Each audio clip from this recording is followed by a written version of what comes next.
Welcome to the Speaker Meeting, a space where we break the silence one story at a time. Every episode, you'll hear from someone who's been there, through the struggle of addiction, the turning point into recovery, and the journey after.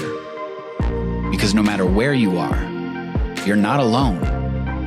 Recovery is possible, and hope is real. My hope is that by sharing these stories, you'll believe it to be true. My name is Chibi. My sobriety date is April 5th, 2024, and this is the Speaker Meeting.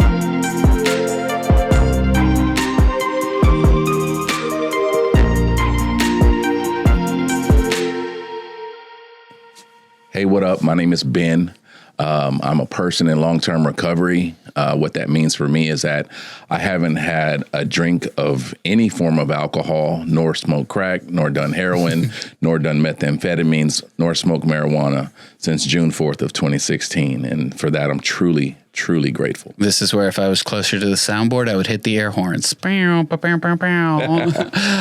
thanks so much for being here with us today, Ben. I appreciate you taking the time to come and share your story Absolutely. with us. Now, before we started, I had you pull a random tarot card from a random deck, and the card that you pulled was the Seven of Swords. And the Seven of Swords can show up when we've been surviving instead of living, doing what we need to do to get by, even if it means being out of alignment with who we truly are. It's a card about secrecy, self-preservation, and the mask that we wear when we don't feel safe. But it's also about the courage it takes to stop running and come clean with others and with ourselves. How does this card resonate with you in terms of your journey through addiction and recovery? Absolutely.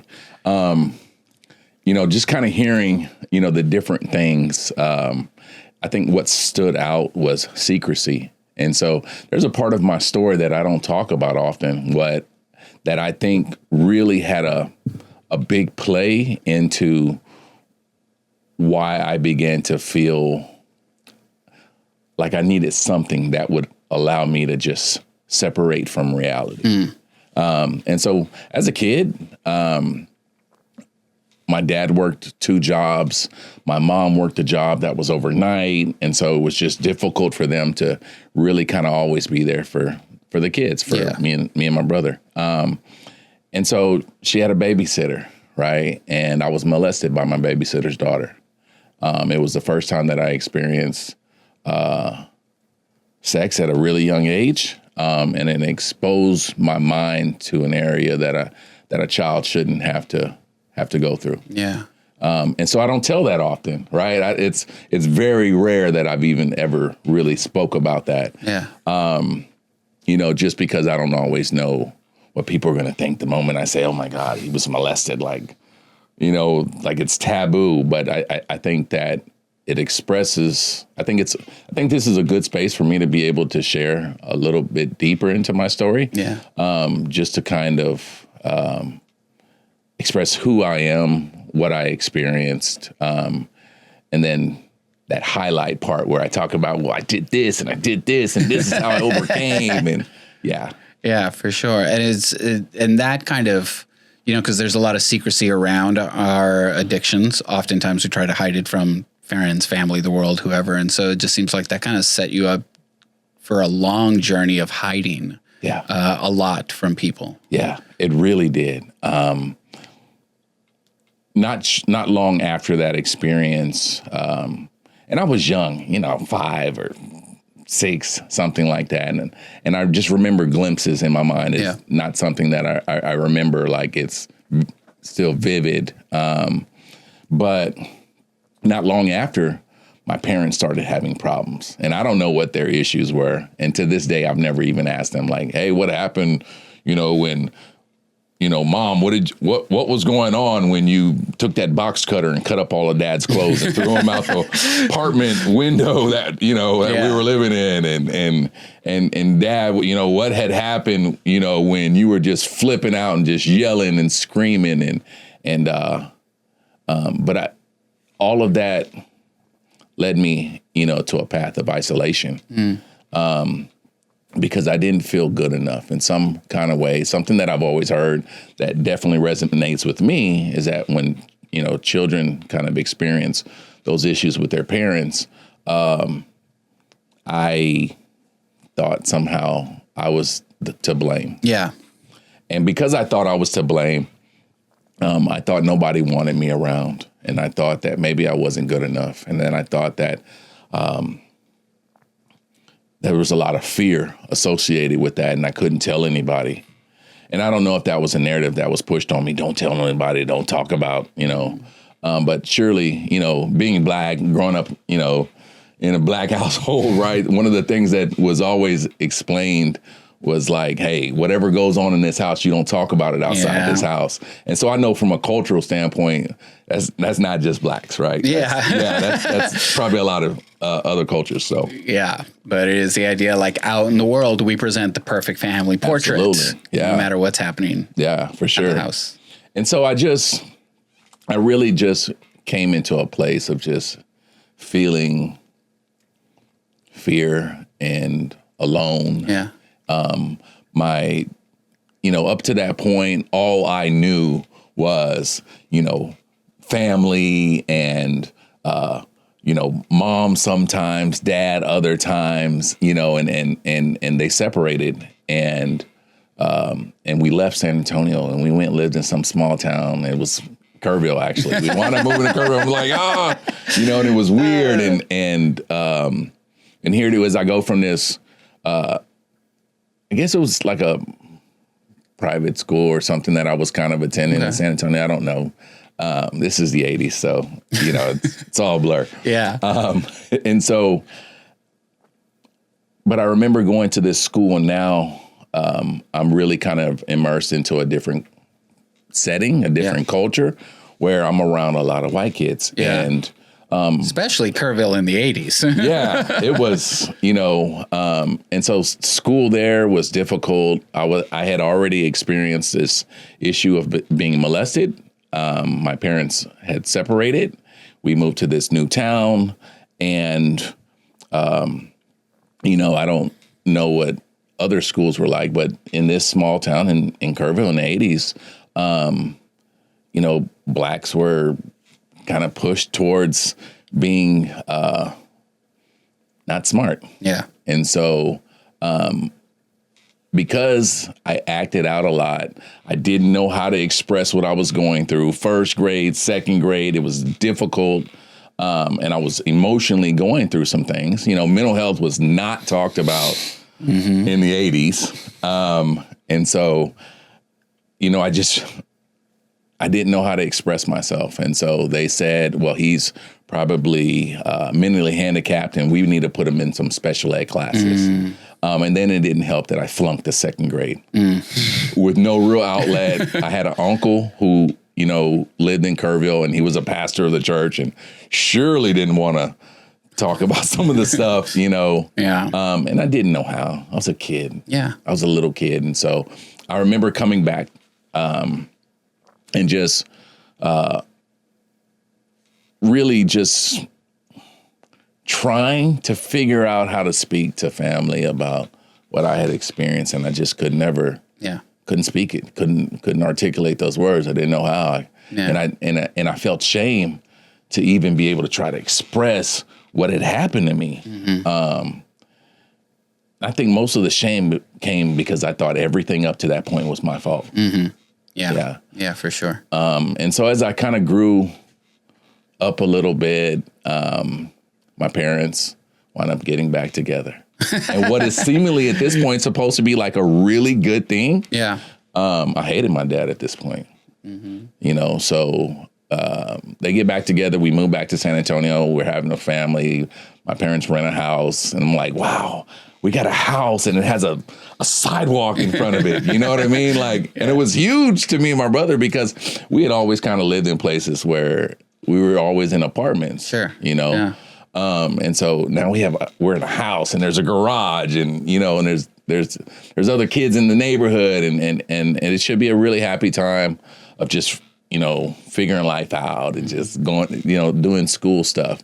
But I really isolated it at this point. And I really acted out. Yeah. I really acted out. And so had some friends who, their parents were drug addicts. And so they acted out. They did wild stuff. They were wild kids, good kids, but they were wild, right? Sure. And so we would always go to the store in our neighborhood. And at the time, we would get the Sour Powers because that was like the candy, right? Yeah.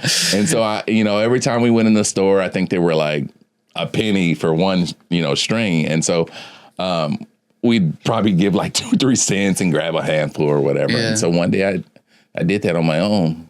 And I don't know. What I think happened was I gave him like a nickel and I grabbed like a lot. Okay. And then I tried to, walk off, and the guy was like, "Hey, get over here, and you're stealing and you didn't pay for that." And I freaked out and I ran out the door. And then I was like, "Oh shit, I forgot. I left my bike in the store." Oh no. So I had to go back in, and he had already grabbed my bike and he was like, "Yeah, I'm, calling the cops." And, and I was a little kid at this time. And so I'm freaked out, didn't know what to do. And so I just started crying. Yeah. And so so the cop came and he said, "Well, gonna call your parents and they're gonna come pick you up." I'm like, "Take me to jail." Yeah. That's the better alternative. I was like, "Yeah, just take me to jail." Yeah, I'll fade my own heat. I'll figure that out.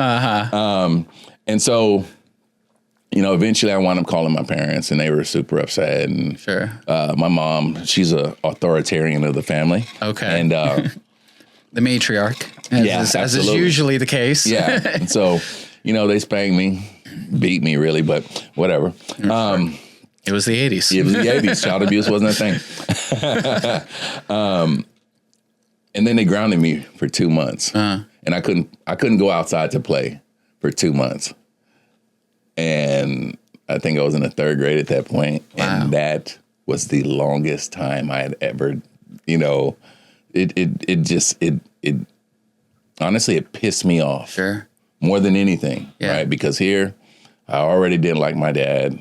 I thought that the narrative of it being my fault and finding comfort in anger became very common for me. And so them grounding me, I was like, "Nah, I'm done with y'all." Mm-hmm. Right. And so, then I came off of that, and then I continued to hang around with those same friends who were really kind of up to no good. And there was a HEB at the end of our neighborhood, or the beginning of our neighborhood. And we would go to HEB and, grab donuts and walk around the store and, whatever else. And hoodlums. Yeah, really such bad children. Yeah.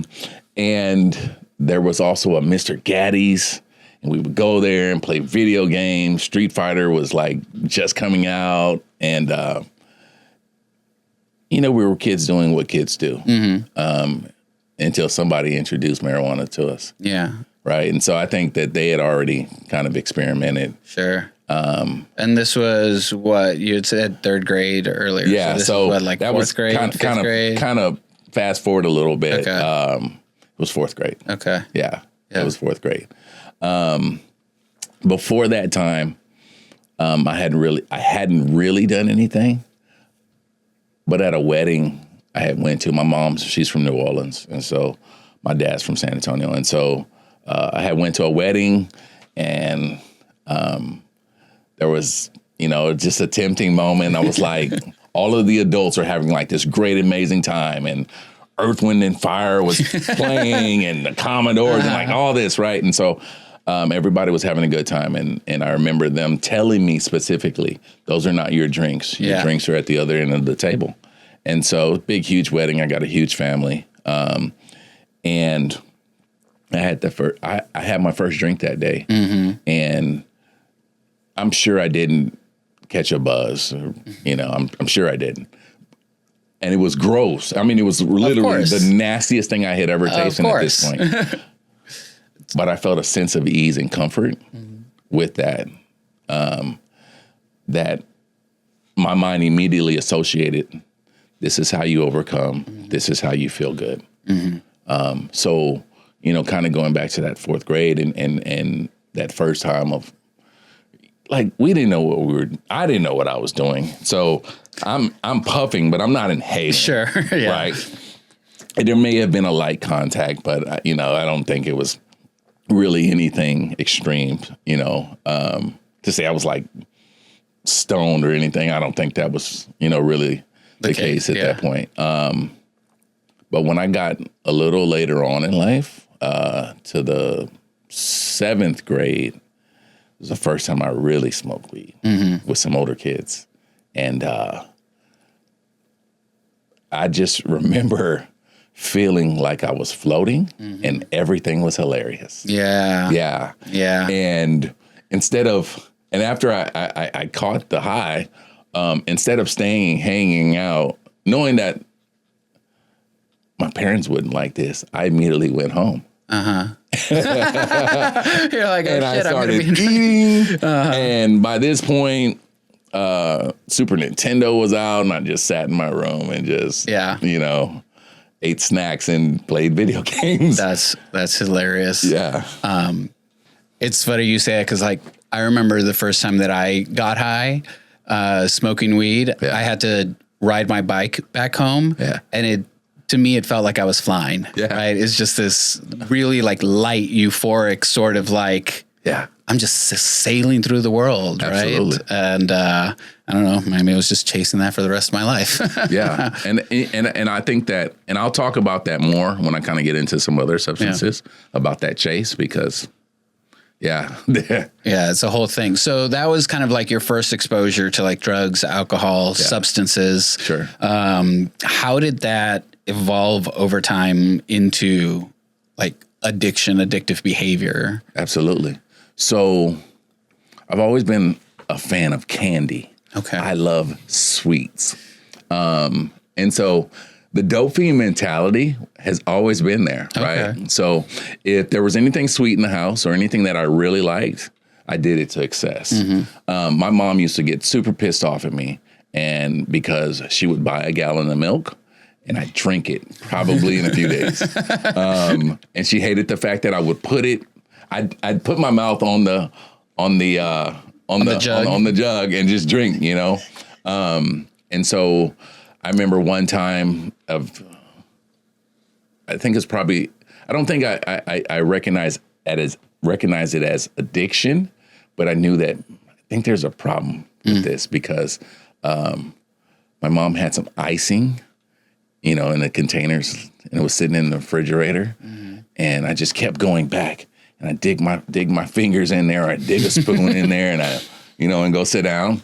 And then I'd come back and I'd sit down and I'd come back. And then eventually it was empty, literally, and I knew my mom needed to bake a cake and, whatever.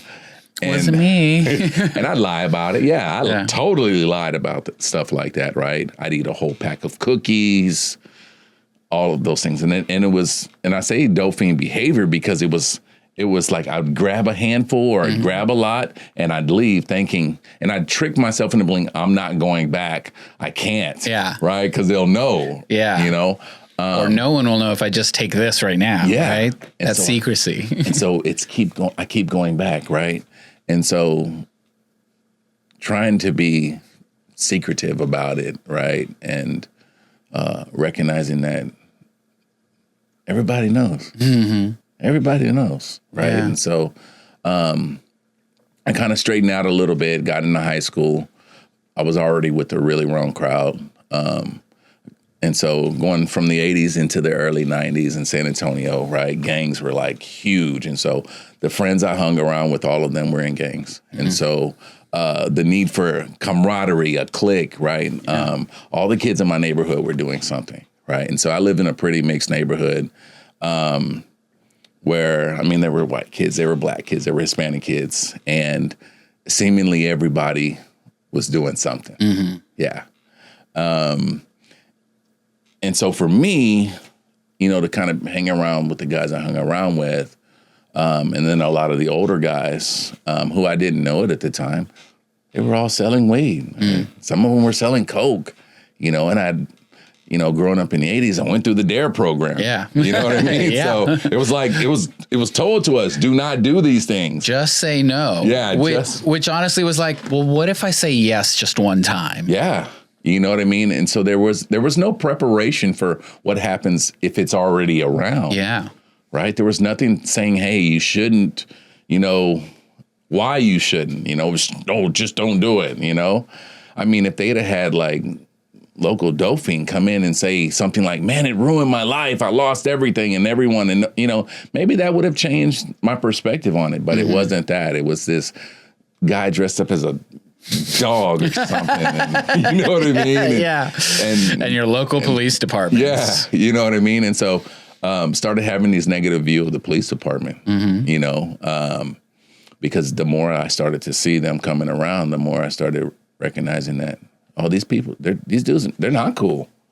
You know what I mean? Like, they're here to mess with us. Yeah. Right? All we're doing is hanging out in someone's driveway. We're just trying to have a good time. Playing basketball, and we're just kids. We're just hanging out and like, hey, what do y'all got going on? Like, dude, you see what's going on? Yeah. We're sitting here playing basketball. We're just hanging out, talking, Yeah. And,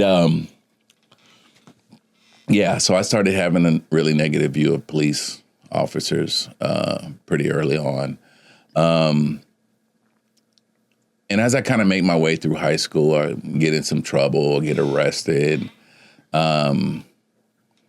pick up a case, felonies, probation, all these types of things. But a lot of my friends were stoners, man. Like, they smoke weed, and we would skip school and we smoke weed, and everybody did it. Yeah. You know what I mean? Like, everybody, seemingly. It was the 90s. Yeah, everybody did it, right? Like, the guys that played football, the guys that ran track, or the school I went to had a agricultural program. And so the people in the agricultural program, they were smoking weed. So it was just, and then, after the games on Friday, right, we'd all kind of, people get together at somebody's house, different groups at one house, and everybody's just, they know each other, right? And so, and so I think that in a lot of ways, that's where the behavior really kind of took off for me. Mm-hmm. But it wasn't until after high school that things became a problem.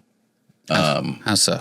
Well, so all of my friends were talking about, what university they were going to. All the good friends, my good friends, because I had, two different crowds that I hung out with. Yes. And so all of my good friends were preparing to go to University of Houston or, Texas State, or it was Southwest Texas back then.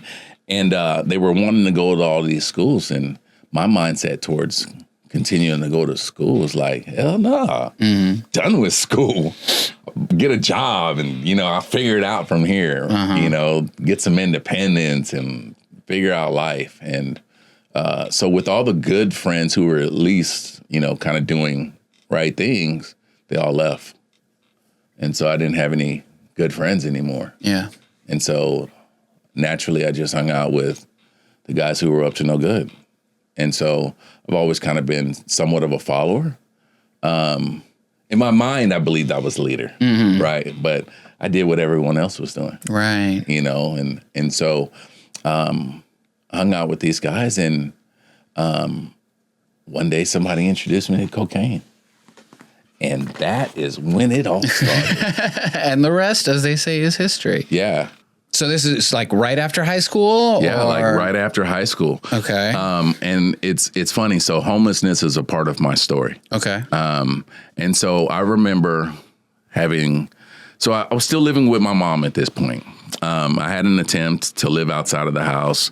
But my roommates, it didn't work out very well because when it came time to pay the rent, of course, I wasn't working. Oh. Yeah. And so they had all collected their money and everyone was gone one day. And I grabbed the money to go score and made up some fictitious whatever lie about how somebody who used to live at the house knocked on the door and came in and, they were rummaging in your room, say they needed to get something. Sure. Yeah. Yeah. Sure. Yeah. And it was the rent money. And so we all got kicked out. So I went back to my parents' house. But I went back to my parents' house, but my behaviors weren't changing. So partying all the time, maybe working, like a day labor job just because I couldn't keep a real job. And so I remember kind of having a bunch of money. It was income tax time. And I was out partying one night and I didn't have a car at this point. So I remember missing the last bus to get back to my parents' house. And I was like, man, spend money, jump in a cab. I'm not doing any of that. Like, I need this. And so, and then where I was partying at, I couldn't stay there. Right. And so, maybe that was pride. I didn't want to ask or any of those things. And so I kind of roamed around in the streets. And then, so behind this building, as I was walking, behind these buildings, the major street in our area, I'm walking behind the building, and so I see a couch sitting under like some stairs, and so I sit down, and I was like, well, I guess I just go to sleep, right? Sure. Until the buses start running. Yeah. And I fell asleep, and when I woke up, I had money on me, I had weed. I had a little bit of alcohol left, and it was a bright, beautiful, sunny day, and the birds were chirping. Literally, birds were chirping and I told myself at that moment, I literally told myself, I said, oh, if this is what being homeless is like, it's not that bad. It's like I still look fresh, and I'm still a fan of Ralph Lauren today, but I had on a Ralph Lauren shirt, and I had on, nice shoes, and, I had everything. And I was like, after sleeping outside, I was like, this isn't so bad. And I tricked myself into believing that day that being homeless isn't that bad. Yeah. I'm curious about that kind of mind game or mind trick, because it feels like a very like narrow view of what it actually takes. Yeah. And the kind of like, I guess, false sense of freedom. Yeah. Was that what it was? I know it was the freedom, right? Because I had nobody or nothing to confine me to this idea or this space of what I have to be doing or who I need to be. And just me, just out, and so for me, it added to the idea of party, of enjoyment, fulfillment. And it's weird how that, you're just really blinded from everything else. Yeah. Yeah. And so then did you go back and tell your parents like, well, I'm moving out and living on the streets, or, like. No. So, I started doing coke for the first time. And so near where we grew up, there's these little projects. And so, I got kind of cool with this guy who drank all the time, and I like to drink all the time. He had no real expectation, neither did I. And so I asked him one day, I had a bunch of money, a bunch of dope, and I said, hey, bro, you mind if I stay on your couch, sleep on your couch for, I said, I'll keep you high. I said, as long as I got it, you got it. And he was like, yeah. Say less. Yeah, and so he lived there with his wife and his kids. Yeah. And so they were really addicted to some things that I wasn't at that place yet. And so, I would do things like walk through neighborhoods and open mailboxes and see checks in the box and, write hot checks. And I actually got arrested for that not long after this. But, and so, started off with a little $25 check. And I was like, man, I'm writing $150, $200, just see what happens. Yeah. And so one day I was with him and I was like, man, I just need some Coke. And, couldn't find Coke anywhere. And so I remember we left. So I grew up on the Northeast side. And so near Parambot on Thousand Oaks. Mm-hmm. And so we kind of left our area and we're riding around, couldn't find it anywhere. And we were on the east side and he said, hey, give me what you got. I'm going to go over here and, we're going to, I'm sure I can get something over here, right? Yeah. So, and it's nighttime and I'm feeling a little out of place and we're in the projects and I'm just like, this is something's shady. Right. Yeah, this is a shady area. So he comes back to the car and we take off. He said, I got good news and I got bad news. I'm like, all right, what's the bad news? He said, I couldn't find any Coke. I was like, oh, man. I was like, well, what are we going to do now then, And then I started thinking, I was like, well, what's the good news? He's like, I got something else. I was like, what'd you get? And he opened his hand. He had a bunch of little rocks in his hands. Mm-hmm. And I was like, nah, I don't do that, bro. Mm-hmm. Yeah, I snort powder. I'm not one of those. Yeah. Right? And so, but he had spent what I had. And so I was like, and here he goes, and he's already got this thing, he's getting high. And he said, just try it. And I did. And as we're driving on I-35 heading back to our side of town,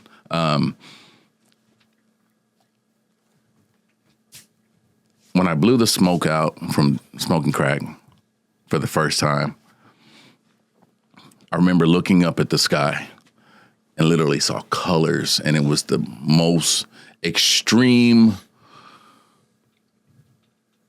euphoric experience I ever experienced. Mm-hmm. I had done shrooms at that point, and it was in my mind, I was like, this is cleaner than shrooms, and I see the tracers, know. And I chased that for 20 years, and I never got that high ever again. Yeah. That was the moment. That was the chase. Yeah, and so when I did that, I was hooked. I loved it. Mm-hmm. Yeah. And, kind of sleeping on this guy's couch, and getting high, and he would, send his kids away and we would hit licks, commit crimes in order to keep the high going. Yeah. Yeah. It's interesting. So like earlier you had mentioned the first time you really got stoned, it was this feeling of floating, and now this story, there's this, you looking up at the sky and just seeing this vastness, right? Like, it all feels like it's tied to this like sense of like freedom, free from burden, free from worry, free from shame, like all of that. Yeah, absolutely. And so for me, I think it's, years ago, I used to kind of do shrooms and stuff. And so shroom tea, all that. Did acid a few times, but wasn't a big fan of acid just because of the way it made me feel afterwards. Yeah. After I started coming down, my body would ache. And I've always been searching for something else, right? And so in the rooms of different recovery fellowships, right, they talk about this higher power. Mm-hmm. Now, one of the things I didn't talk about that I don't always kind of get into is I grew up in church, right? And I hated it. I hated church because the church I grew up in, right, they had me believing that whatever I did, I was going to die and go to hell. It didn't even matter, right? Yeah. You tell a lie, you're going to die, you're going to go to hell. You Baptist? Non-denominational, Pentecostal, whatever, right? Hellstone and brimfire and all this stuff, right? And I said, that can't be possible. There's no way. I said, if everything I do is I'm gonna walk out the door and die and go to hell. I was like, what's the point? Yeah. And so, but I think that this idea of something greater than myself and searching for that. So the euphoric experience, the floating idea, I think that subconsciously was my mind searching for a way to connect to the universe. Mm-hmm. And I felt like drugs was that perfect avenue, right, to kind of get me there. Sure. Yeah, it would help me to explain, the times that I did shrooms and I saw the things that I saw.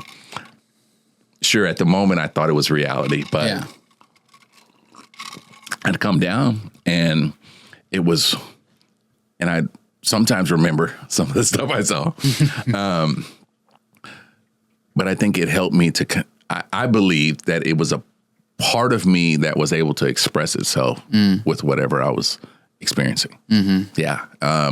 So not only was this me connecting to the universe, this was like the universe, like really, talking back. Yeah, absolutely. Right. And so I think that's why, the freedom portion is really just so important and powerful for me. Yeah. Because it allowed me to be open. Right. One of the themes that we talked about with the card was secrecy, right? And there was a lot of work that had to be done in order to keep what I was doing or how I was feeling out of public eye, or not to express feelings and things like this. Everything else allowed me to open up, so to speak. I loved alcohol. Cocaine and smoking crack and methamphetamines allowed me to continue to drink. Yeah. But if I was sober, I was quiet. I'd isolate, I could sit in a crowded room and not really say much of anything to anyone. But if I was drinking, it wasn't like liquid courage. It was me being my best version of self. Freedom, right? Getting outside of the secrecy mindset, right? And so that's what I felt that substances and alcohol did for me. Yeah. Right. Overall, So you said that was then 20 years of all of that. Yeah. What was then the moment or series of moments that led up to you realizing like, oh, I have to make a change in my life? Absolutely. Or, like deciding like, I should probably look into this recovery thing, right? Give that a chance. Numerous stints of going to TDCJ. I've been a ID offender 6 times. So I've been to state jail 4 times, and I've been in TDC, like where I've gone off to different prison units, after I leave Beeville twice. So one of the times that I got out, I had this crime partner. Sure. And her thing was heroin. And I was always scared of heroin. I had done it a few times, snorted it just a couple of times, but it scared me. In New Orleans, where my mom's family, where my mom is from, and her side of the family, a lot of my cousins are heroin addicts. Yeah. And so I seen what they went through. Heroin scared me. It just scared me. Good. Yeah. It a scary scared me. thing. Yeah. You know what I mean? Because at that point, anything goes. Yeah, is what I felt. I smoke crack. I've got dignity. I don't do that needle thing. Yeah. And it's funny because heroin addicts think the same thing about crackheads, but whatever. As a former heroin addict. yeah, I can attest. I was like, I've done everything, just not crack. Yeah. I never did crack. Yeah, for sure. So I was committing a lot of crimes at this point. Every day, if I wasn't running into liquor stores to steal a lot of bottles of liquor and running out, and I find a little shame to this, but I think it's powerful to tell. If I even thought you had money, I'm finna take it. Right? Old women sitting at the bus stop. Yeah, I'm finna steal her purse. Yeah. There were a couple of times in there where I found weapons, after walking around neighborhoods, opening car doors, stuff like that. You find things. People leave their vehicles open anyways. And so there were a few times where I found pistols. And, I'd walk around and rob people. And so, but I was in this constant state of reflection at this point because it wasn't freedom anymore. Mm-hmm. And I didn't enjoy getting high at all. Mm-hmm. I hated it at this point because I had done so much bad to people, been shot at, never nothing, too crazy, but, just getting shot at. I shot at people in and out of prison. And I had nothing and nobody who I could rely on, nobody I could trust, and nobody who I loved. And ultimately, I believe that that's what we want.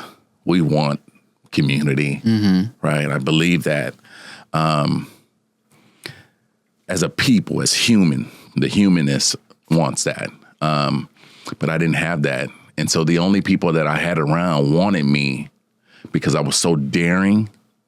I was so stupid to do anything in order to get it. Yeah. And at this point, I was completely homeless, right? And so the only time I ever really changed my clothes was when I ran into a Walmart and stole a couple outfits so that I would have something decent to put on. Otherwise, it'd be weeks before I would take a bath or change clothes. Yeah. And coming from a lifestyle of, man, I've got the newest Ralph Lauren shirt, Ralph Lauren boots, Levi's jeans, ball caps, you know what I mean? To being homeless in tall tees and Dickies and whatever pair of shoes that I could find. I felt that lifestyle was completely beneath me. So I was in a constant state of reflection, and I experienced psychosis often.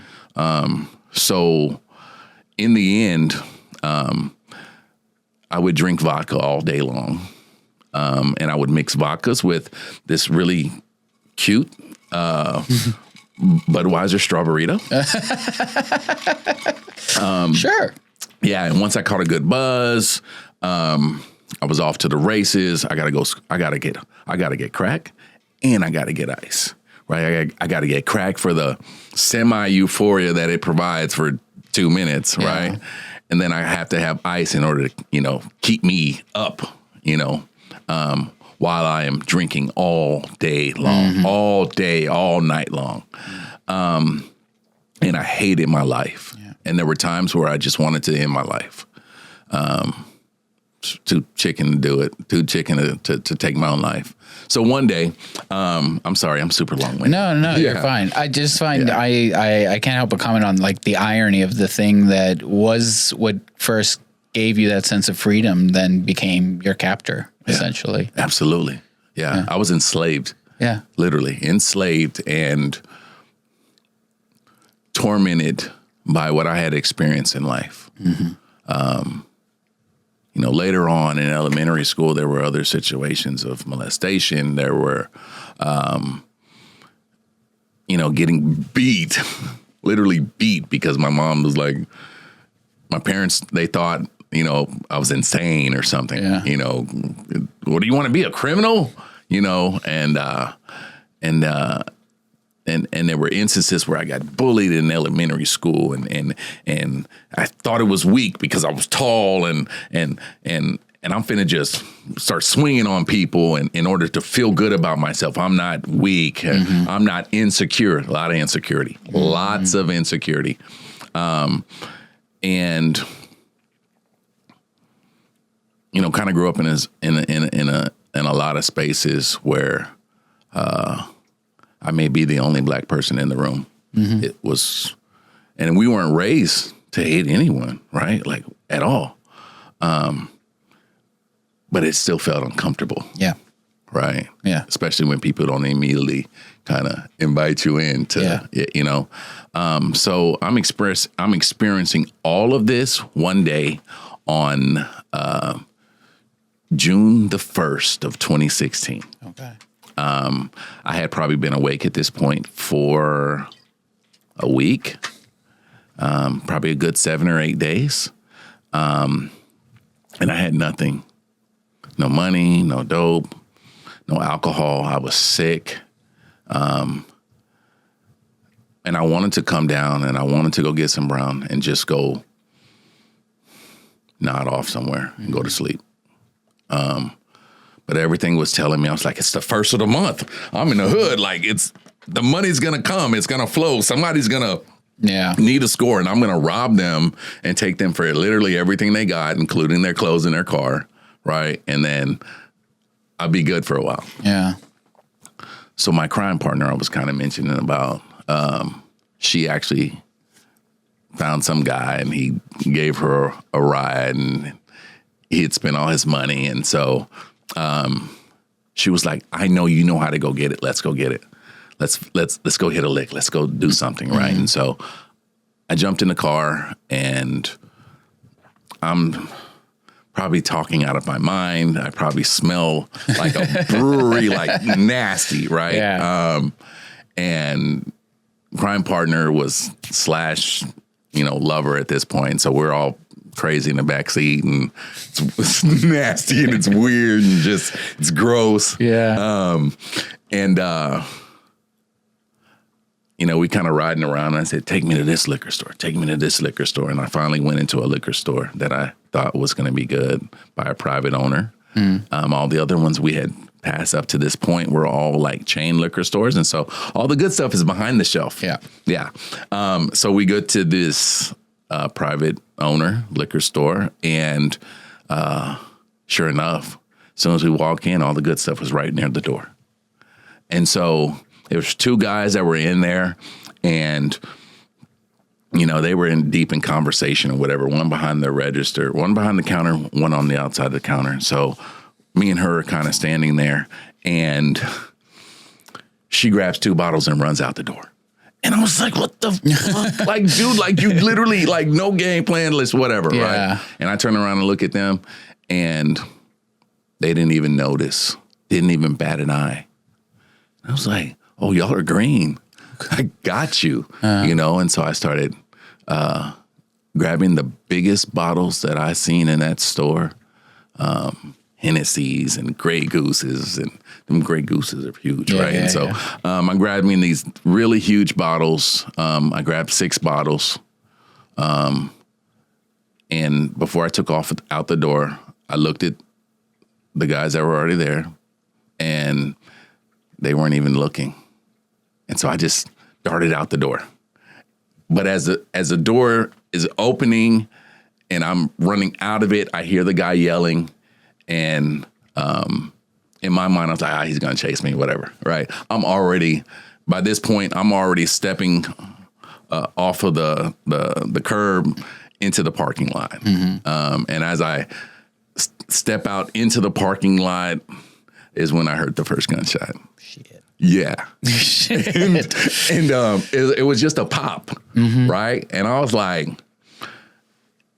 and it was a combination of fear and excitement going on at this point. Now, mind you, I was already out of my mind. Yeah. Right. So I'm paying attention, but I'm not really paying attention. I'm kind of not coherent at this point. And so I'm looking for the car. The getaway car is not in the front of the store. Right. Like, they're not ready for me to. Yeah. And so I don't see him, and I'm looking and I'm running, and then another gunshot, and I hear it. Right. And it's weird because it's like it goes right past my head. And I was like, this guy's shooting at me. And then another one. But it was so close to my head, on the same side of my head, this left side, that I could almost feel it. I could almost feel like the air change around my ear. And I said, he's trying to kill me. And I happened to see the car. They're around the corner. I jump into the car, and I'm freaked out at this point, even more so than I already was. Yeah.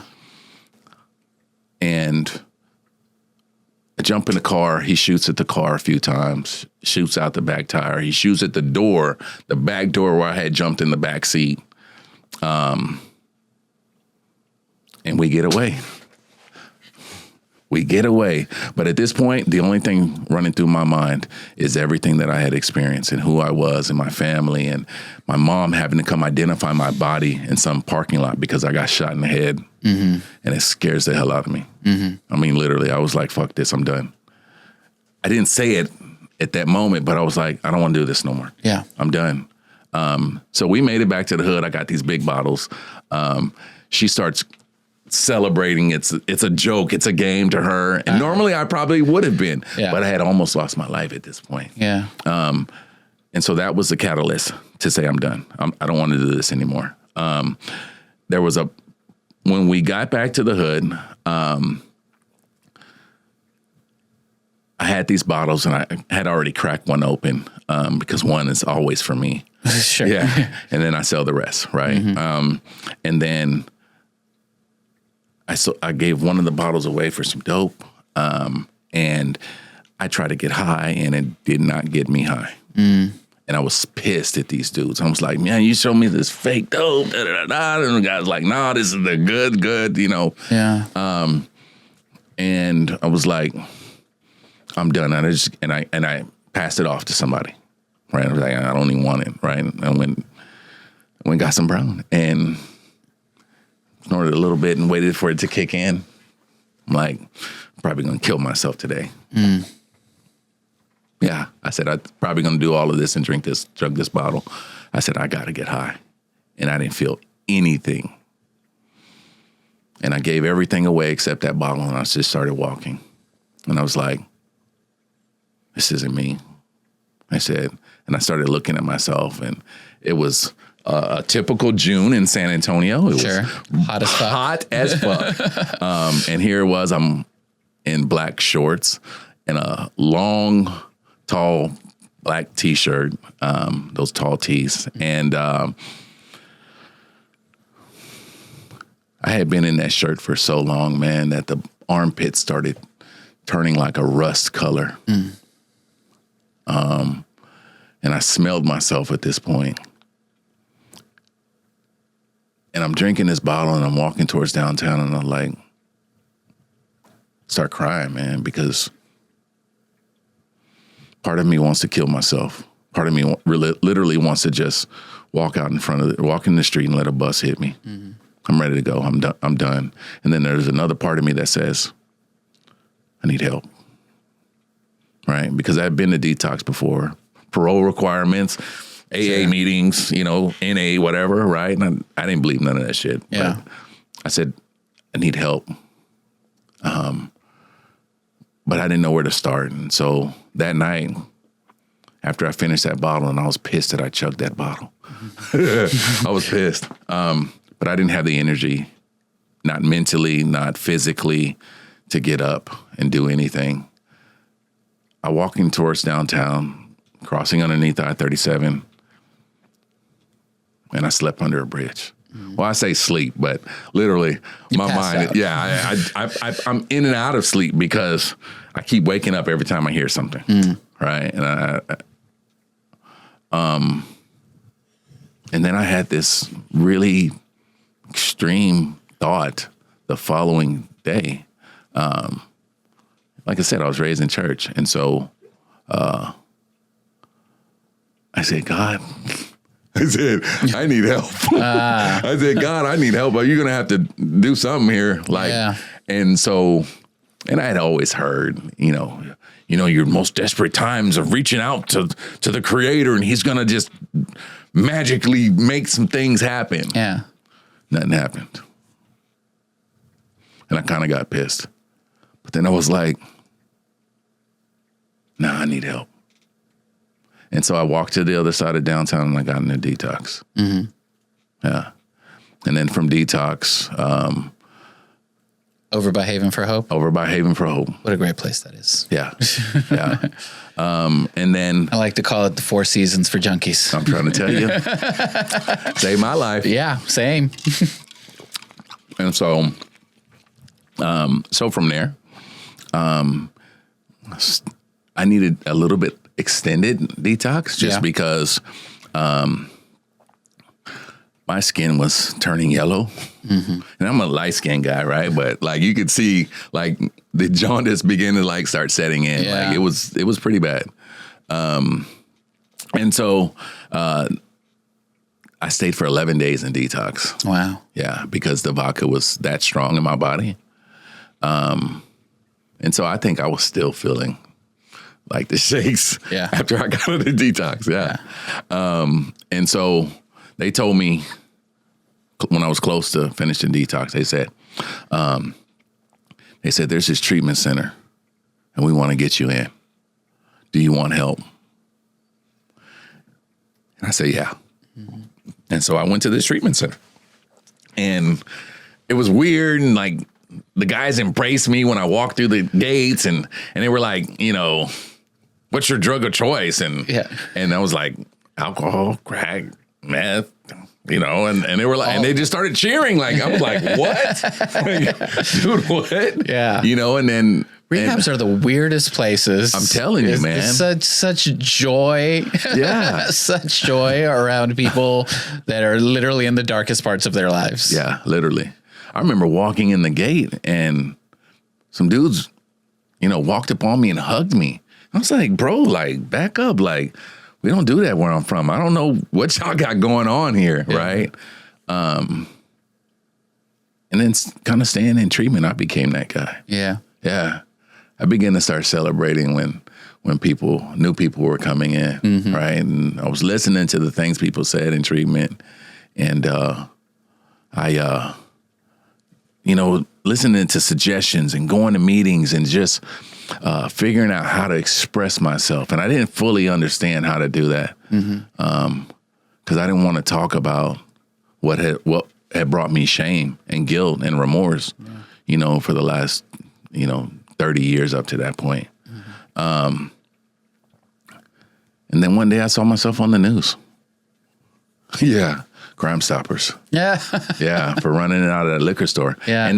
And during this 86-day process of being in treatment, I completely forgot about how I'd almost lost my life. Yeah. So this process of healing had started and I almost blocked out, you know, whatever had happened. And so at this point I had a sponsor and I was working a 12-step program and he'd pick me up from the rehab and they let me leave and he'd take me to meetings and he brought me back. You know, come to find out the guy had also went to the exact same treatment center. And so they had trust in him and he would take a few guys with him to meetings. Sure. And so what place? Can I ask? Can you say? The place was called the In-House Recovery Program. Oh, okay. Yeah. It was ran through the Center for Healthcare Services. Okay. Yeah. Cool. And then he said, and I was just so happened to be on my 9th step. And he says, after I'm telling him like, bro, I was on the news. Oh my God, I don't know what to do. You know, overwhelmed by fear and all of these things. And he said, well, you got to make your biggest amends. He said, you got to turn yourself in. And then old behavior set in. I was like, nah, bro, not where I come from. They catch us when they catch us. He says, but that's not you anymore. Yeah. He says, you'll be empowered to turn yourself in. And I thought about it and I did it. And I sat in the county jail for 8 months, fighting aggravated robbery. And when I don't know, man, I don't know how it happened, but at some point in my addiction, I had supposedly sold an undercover 144 grams of methamphetamines. Okay. Which doesn't make any sense. Allegedly. Yeah, allegedly. It was in the paperwork. I'm like, what? And the only thing I could think of was this guy that I had taken the score, and he got high with me, though. Yeah, he got high with. That was the only thing I could think of, right? So anyways, yeah, that was literally the only thing I could think of. But so I'm in jail, and I continued to work the steps with my sponsor, and I really had this new sense of freedom, right? That didn't involve getting high and drinking. And so every avenue that looked like a a guide toward healing, I did it. So I started practicing yoga, physical fitness, prayer, meditation, all of these things. You're like, I need all the recovery programs. I need everything. I need all of it. Yeah. Right. And so in jail, I started doing that, man. And I actually got this really cool lawyer who was also in recovery. Yeah. Yeah. And I told him my story, and he was like, he said, bro, we're going to get you out of here. Yeah. He said, he said, wait till I get the video. He said, if you didn't pull a gun, because that's what the owner of the store had alleged, that I had pulled a gun, which is the reason why he shot at me. Yeah. That's the aggravated. Yeah, absolutely. I was like, I heard that and I was like, something here isn't adding up. Yeah, for sure. Actually, on the video that they showed, there's a bulge. And I couldn't tell you if I had a gun or not. I don't think I did. I think it was just, I was, I'm a tall guy. I'm 6'4", 225 pounds. At that point, I was probably 150 pounds. So it's probably bones or something sticking out of, whatever, right? And so I just continued to work my program, heal. I was doing a 10-step inventory every single night where I was making amends with guys in the jail who, I gave them dirty looks. You know what I mean? Weird stuff, right? Yeah. And I felt empowered that I was changing in this process. Yeah. I actually picked up my first sponsee in jail. The guy who made the hooch in our dorm became my first sponsee. Wow. He had told me I was sitting in the day room, and every day I'd have, whatever, letters and big book and a Bible and just whatever. Right. And I would just sit there and I'd read, whatever. And he came, sat down. He said, man, I see you doing this stuff all the time. He said, tell me about yourself. And so I started talking. Right. And he was like, oh yeah. He said, I've been to treatment before. He said, I hate my life. He said, because I sit up there in that cell and I drink this hooch that I'm selling to everybody. He said, and I'm miserable. He said, I'm just as miserable as I was when I was in the streets. He said, I'm now even more miserable. He said, because there's no women and no cigarettes and all I do is drink and I'm by myself. And I was like, ooh, that's going to suck. Yeah. I said, oh, I know a way.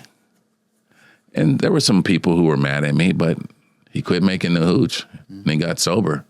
And he became my first sponsee, or first person that I took through the steps. Wow. And so I took him through the steps, and he got out and he went right back out. But he actually, got sober again after that. And he's got 5 years now. That's amazing. Yeah. That's amazing. Absolutely. And so every so often he'll hit me up on Facebook and he was like, it's because of you. I was like, nah, bro, I didn't do nothing but, tell a story. Tell a story, plant a seed. Sometimes that's all it takes. So then what does life in recovery look like now? And how do you keep moving forward? Absolutely. So when I was in jail and I had the good lawyer and he really helped me to separate my mind from what I was going through. They were at 25 years aggravated. My priors, all of these things. And I didn't rob that liquor store, man. I just grabbed some bottles and ran out, And so I pled guilty on some lesser charges. The 144 grams of ice, went down to 1 to 4 grams. Yeah. And I pled guilty. I got time served and I got out and went right back to treatment. And because I told my family, I said, yeah, I'm going to go back to this treatment center and I'm going to finish this program. Because before I went to jail, I was like 2 weeks from graduating from this program, right? And I said, I needed to finish this. I needed to do this for me because I've been a quitter in so many areas of my life. And so I went back, I finished it. My mom was like, you're great. You can come home. You can come to our house. And I said, and I thought about it for a second. I told her no. I said, I don't want to go back to your house. And I told her, I said, Mom, you know how I get. I said, I get to eating all your good food and watching every movie and TV show. And I'm going to get stupid, bored. And I said, when I get bored, it's not going to be a healthy place. And I told her, I said, they have this program at Haven for Hope that if I go to it, they're going to help me to get my life together. They're going to help me to rehabilitate. And she said, I'll support you, whatever you need, whatever that looks like. And so I got voted into this program. It was a program for individuals who are coming out of treatment and trying to navigate what being an adult and being a productive member of society looked like. And it was sober living. The organization is called Pay It Forward. And so everything that they suggested that I do, I just did it, right? Like, they said, hey, you need to go to these 5 meetings, or hey, you need to pay rent, or hey, you need to clean up behind yourself, or hey, maybe you ought to think about getting a job, right? And then it got to, no, you need to go find a job, right? And then from there, it was like, well, maybe you need to, go to school, right? They said, sure, you got a whole bunch of felonies on your record, but do you really want to wash dishes at a restaurant the rest of your life? I was like, hell no, but it was a good get well job. Yeah. Right? I was able to stack some money, buy a bunch of Jordans, get my clothes fresh again, and really just empower me to feel good about myself. Yeah. And so, and then I bought a car. But at that point, I was 36, well, I was 37, 38. But I had never had a driver's license. Drove a whole lot of cars, never had a driver's license. So I got a driver's license, and shortly after I get the driver's license, I bought a car, right? And I'm an adult, and I feel good about myself. And I had this idea. I wanted to be a drug counselor. And I said, I'm going to go to school, right? And I went to school to be a drug counselor. Graduated from that about 2 years ago. About 3 years ago. But I saw what all they really had to do, and I was like, this is great. It's a big need for our community. Yeah. I was like, but I don't want to do that. After I graduated, I was like, not for me. Just because, essentially those types of counselors can only help people with addiction issues. And I wanted to be the type of person to work with people who have just people issues. Sure. Right? Whether that's mental health, or whether that's trauma, or whether that's, you've been in a gang, you've been in prison, or whatever that looks like. I want to help anybody. Yeah. And so shortly after, I was figuring out, it was about time for my end of stay in this program. And they offered me a job right before I moved out. So probably a week before I moved out, they hired me. And I had gotten an apartment shortly after, and I had money, I had a vehicle, I was responsible, I was an adult, I had saved money. I was able to put down the 3 times down that they asked me for because my record was so bad. Yeah. And so, it just started working out, and I started working for this organization, and really started learning what being involved with the nonprofit looked like. And because I was in school and I was working for a nonprofit, and I was working a 12-step program, the idea for mentorship was, it was a no-brainer, right? If somebody knew how to get what I thought I wanted, well, I need to ask, what did you take? What did you do in order to get this? Yeah. And so I started getting mentors. And so one of the mentors was the CEO of this organization. And she just encouraged me and loved on me and held me accountable. And, at one point she should have fired me. She should have, because I told a client, right, who, he was saying some really ugly things about people from San Antonio. Oh. He's from like Michigan or something. And I was like, oh, you caught the right one. I was like, bro, I'll knock your bitch ass out. I said, we don't take too kindly. Yeah, I was like, I'm from San Antonio. I was like, you just don't talk about us like that, right? And so, and she was standing behind me, and she all but grabbed my bottom of my ear and pulled me to the side and was like, and she told me, she said, I ought to fire you. She said, but it's funny. She said, she had done something like 30 years before, 40 years before, she had done the exact same thing. Yeah. And she was given a pass by her boss at that point. And she said she was extending that to me. She was paying it forward. I was like, ooh, that's good. Yeah. And so I worked my way up. I started very entry level, just, as like a tech, to just kind of monitor all of the clients and ensure that they were following the rules. And then I became a program manager. We're working specifically, just ensuring that the staff who work for this particular program were just implementing and doing all the things that I had just done. Yeah. And then I became the senior program director.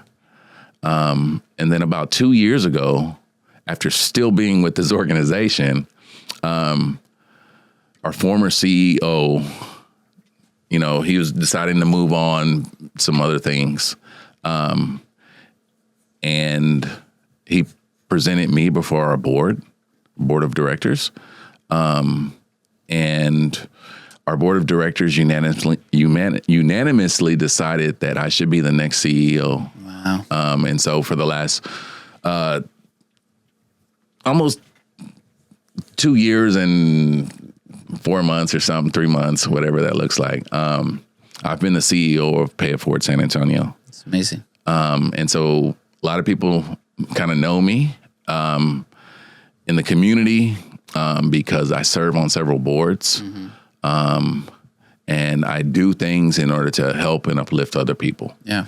And so I don't have the need to be secret about anything anymore, right? Yeah. Because what I experience may help someone else. Yeah.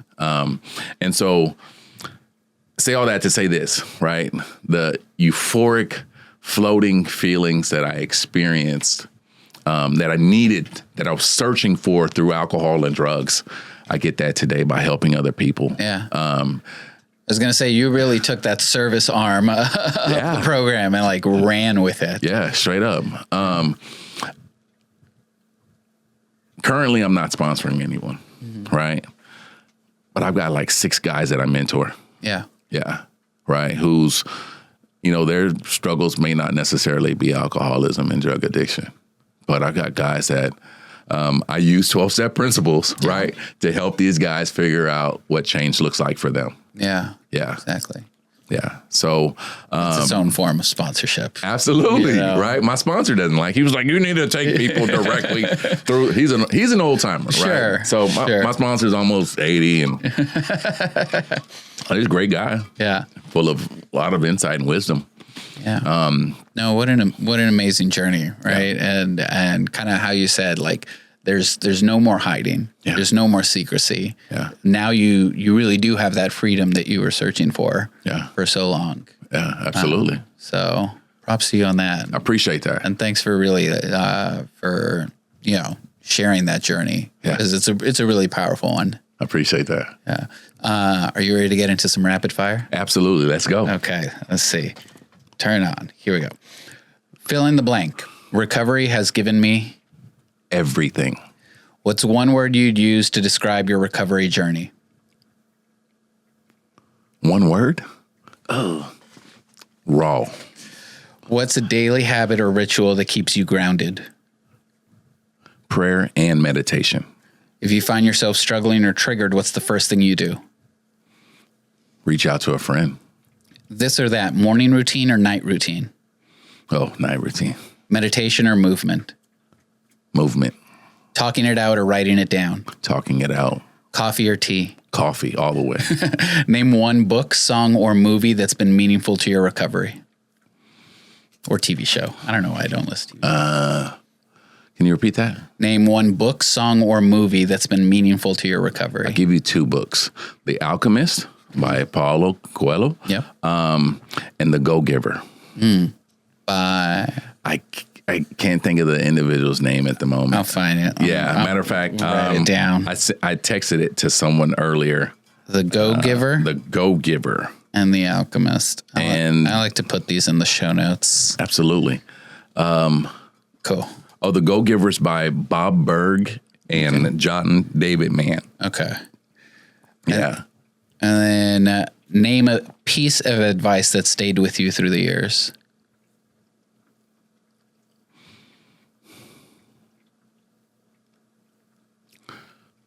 the hustle don't stop. I know that sounds funny, but the same energy and motivation that I had to chase dope,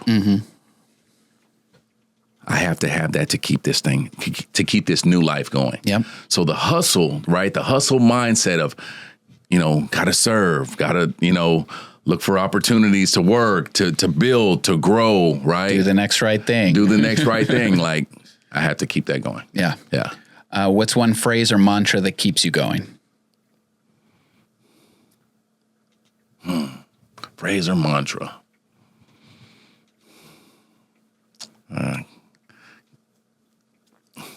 I think this is, I know this sounds cliche and it's just top of the dome, right? But carpe diem, seizing the day. When I wake up in the morning, I do my prayer and meditation routine, right? And, I'm always like, what can I do to help someone else, right? Not always what I want, sure, but what impacts this world, right? What can I do to give like somebody gave to me, right? Seizing every opportunity that comes my way. Yeah. And seeing that as opportunity. Yeah. Yeah. Yeah. I mean, it's one thing to like say the cliche, but it's another thing to like actually live it. Yeah. So. And I take that a little bit literally. And so, now I drive a truck, and sometimes, especially when I'm in a mood and I'm like, I'm feeling good, and I turn my whatever rap song, or I'm a fan of Metallica, and so like if I put on Enter the Sandman, it's going all the way up. Yeah, right. I'm gonna roll the windows down because I want everybody to hear it. But sometimes I drive a little bit too fast. Just a little bit. Just a little bit. Yeah, just a little bit. Nothing dangerous, nothing crazy. And I get behind people and who are driving the speed limit or slower, and I'm like, what are you doing? And then I always have this thought of, hey, my idea of seizing the day may also mean taking things slow, right? And if this person is slow in front of me, it must be for a reason. This is God, the universe, whatever, right? This is aligning me back to, hey,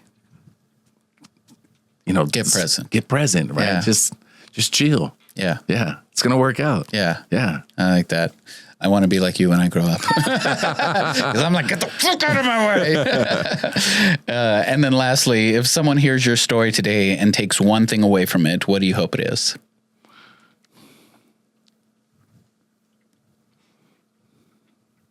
If anything in my story sounds familiar, you can have it too. Change is possible for anyone. I've seen the worst of the worst, and I surely was not the worst, but I've seen the worst of the worst change their lives. And so if you have the idea that I can't do this or it's going to be hard, it's probably going to be hard, but you can do it. And there are tons of people who are out in the community that just want to help. Yeah. Awesome. You can do this. For sure. Yeah. Well, thanks, Ben.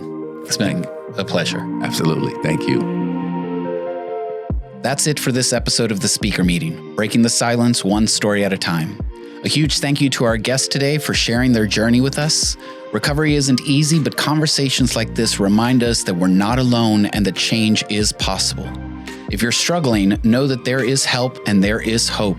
You don't have to do this alone. For immediate support, you can reach out to the Substance Abuse and Mental Health Services Administration helpline at 1-800-662-HELP. That's 1-800-662-4357. It's free, confidential, and available 24/7. And if you'd like to share your own story, I'd love to hear from you. You can submit your information at geminisproductions.com/thespeakermeeting. And if this conversation meant something to you, help us spread the word. Subscribe, leave a review, and share this episode with someone who might need to hear it. The more we talk about recovery, the more we remind people that they are not alone. Thank you for listening, and until next time, take care of yourself, take care of each other, and remember, recovery is real.